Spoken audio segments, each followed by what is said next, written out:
เจ้าสิริกิติ์พระบรมราชินีประมาณปีหลวงแล้วก็ให้ตรวจหลวงตาพอดีเข้าทำงานของเรานะโมตัสสะภะคะวะโตขอน้อมแด่พระผู้มีพระภาคเจ้าพระองค์นั้นอะระหะโตซึ่งเป็นผู้ไกลจากกิเลสสัมมาสัมพุทธัสสะตรัสรู้ชอบได้โดยพระองค์เองนะโมตัสสะภะคะวะโตขอนอบน้อมแด่พระผู้มีพระภาคเจ้าพระองค์นั้นอะระหะโตซึ่งเป็นผู้ไกลจากกิเลสสัมมาสัมพุทธัสสะตรัสรู้ชอบได้โดยพระองค์เองนะโมตัสสะภะคะวะโตขอนอบน้อมแด่พระผู้มีพระภาคเจ้าพระองค์นั้นอะระหะโตซึ่งเป็นผู้ไกลจากกิเลสสัมมาสัมพุทธัสสะตรัสรู้ชอบได้โดยพระองค์เองปุปปาธัมมาอันทั้งหลายที่เป็นกุศลอกุศลธรรมาอันทั้งหลายที่เป็นอกุศลอัปยากตาธรรมาอันทั้งหลายที่เป็นอัปยากฤิกัณเทธรรมากุศลธรรมเหล่านั้นเป็นกุศลยัสมิงสมัยเองในสมัยใด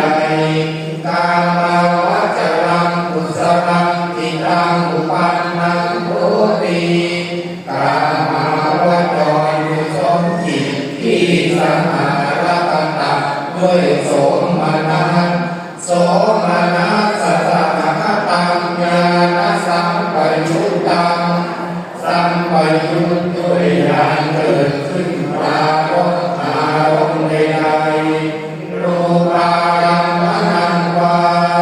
จะเป็นรูปารมณ์ก็ดีสัทธารมณังวาสัทธารมณ์ก็ดีขันธารมณังวาขันธารมณ์ก็ดีรักษารมณังวารักษารมณ์ก็ดีโอทัฏฐารมณังวาโอทัฏฐารมณ์ก็ดีธรรมารมณังวายังวาปนาลังวาธรรมารมณ์ก็ดีอาสมิงสมัยเยมาโสติในสมัยนั้นภาษาความสงสารย่อมมีอวิเคโอนีอีกอย่างหนึ่งในสมัยนั้นทำเราใดชีวาปนัสสมิงสมัยเยแม้อื่นมีอยู่เป็นธรรมที่ไม่มีรูปอันเยปิอาทิปติจะสมุปปันนารูปิโนธรรมานิเมธัมมากุศลาอาศัยกันและกันเกิดขึ้นทางเหล่านี้เป็นกุศลปัญจขันธาขันธ์ห้าคือรูปขันโธรูปขันธ์เวทนาขันโธเวทนาขันธ์สัญญาขันโธสัญญาขันธ์สังขารขันโธสังขารขันธ์วิญญาณขันโธวิญญาณขันธ์ตาหักสัมโพรูปขันโธบรรดาขันธ์ทั้งหมดรูปขันธ์เป็นอย่างไรยังกินทิว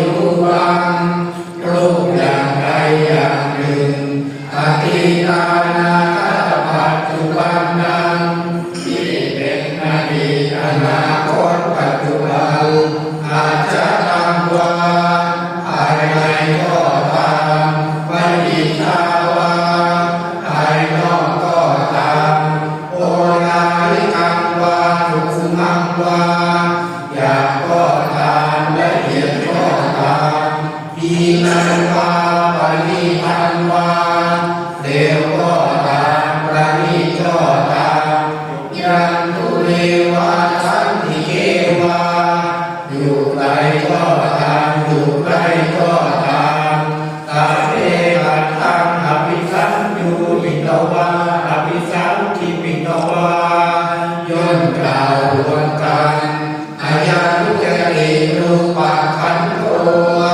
เรียกว่ารู้ทันสังขหูอสังขหูการสงเคราะห์การไม่สงเคราะห์คือสังฆิเตนะสังฆิตัง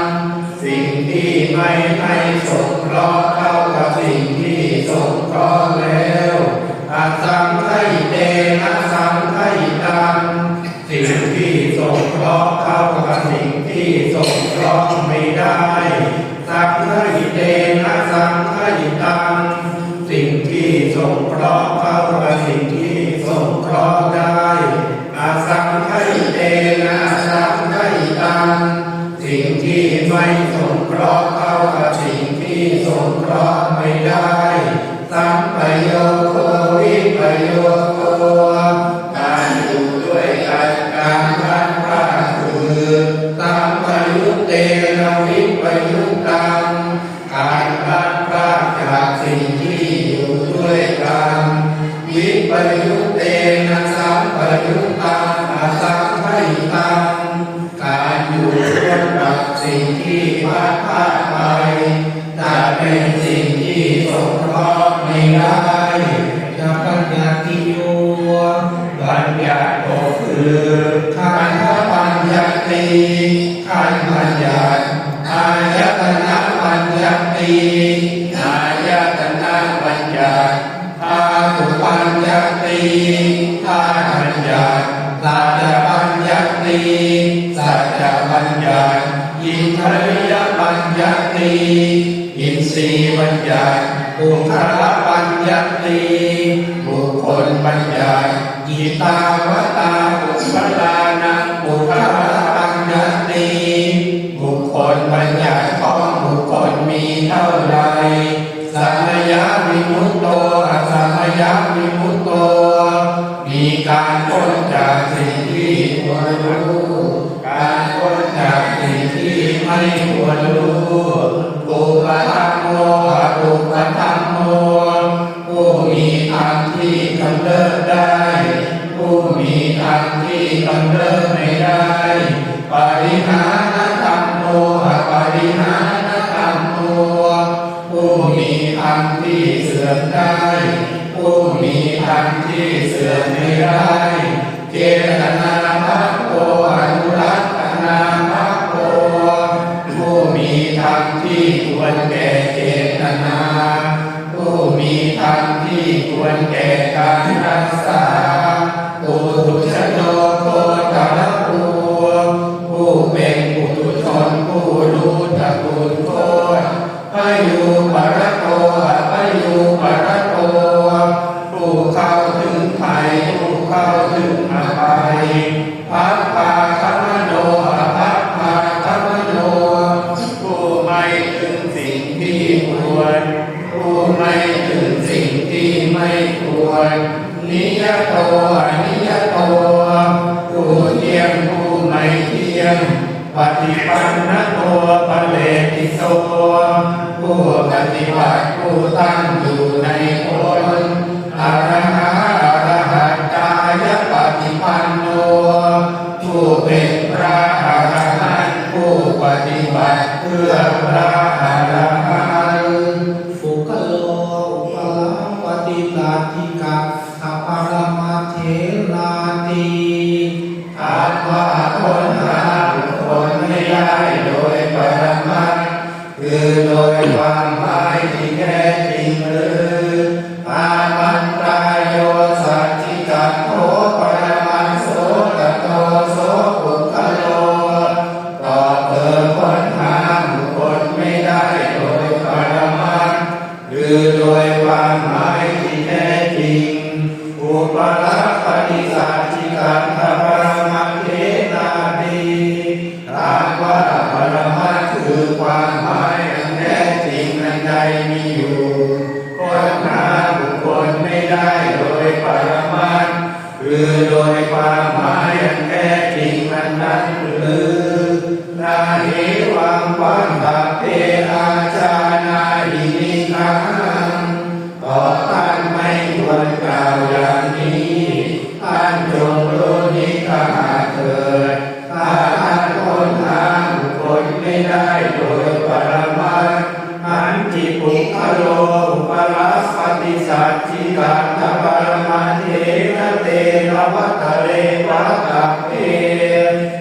โดยความหมายอันแท้จริงแล้วท่านก็ควรกล่าวด้วยเหตุนั้นว่าปรมัตถ์คือความหมายอันแท้จริงอันใดมีอยู่เราค้นหาบุคคลนั้นไม่ได้โดยปรมัตถ์คือโดยความหมายอันแท้จริงนั้นโยสัจจิกาโตปรมัตถ์โสตโตโสปุคคโลอุปลักขปฏิสัจจิกาตปรมัตถ์เถนะนิมิชาคำตอบของท่านที่ว่าปรมัตถ์คือความหมายอันแท้จริงอันใดมีอยู่เราค้นหาบุคคลนั้นไม่ได้โดยปรมัตถ์คือโดยความหมายอันแท้จริงอันนั้นจริงดีเยเกกุตระธรรมาธรรมะเราเป็นกุศลสัพเพเรกุศลกุลาธรรมเหล่านั้นทั้งหมดมีกุศลเป็นบุญเยวาปะกุศลกุลาอีกอย่างหนึ่งธรรมเราใดมีกุศลเป็นบุญสัพเพเรธัมมากุศลาธรรมเหล่านั้นทั้งหมดก็เป็นกุศลเยเกกุศลธัมมาธรรมเราเป็นกุศลสัพเพเรกุศลกุเลนะเอกมูลาธรรมเหล่านั้นทั้งหมดมีอันเดียวกับธรรมที่มีกุศลเป็นบุญเยวาปะกุศลกุเลนะเอกมูลาอีกอย่างหนึ่งธรรมเราใดมีบุญอันเดียวกับธรรมที่เป็นกุศลสัพเพเรธัมมากุศลาธรรมเหล่านั้นทั้งหมดเป็นกุศลเหตุปัจจโยธรรมที่มีเหตุเป็นปัจจัยอารมณปัจจโยธรรมที่มีอารมณ์เป็นปัจจัยอธิปติปัจจโยธรรมที่มีอธิปติเป็นปัจจัยอนันตรปัจจโยธรรมที่มีปัจจัยหาที่สุดมิได้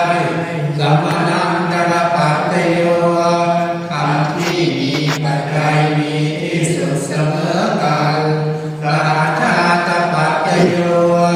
ธรรมที่เกิดพร้อมกับปัจจัยอัญญมัญญปัจจโยธรรมที่เป็นปัจจัยข้องกันและกันนิสัยปัจจโย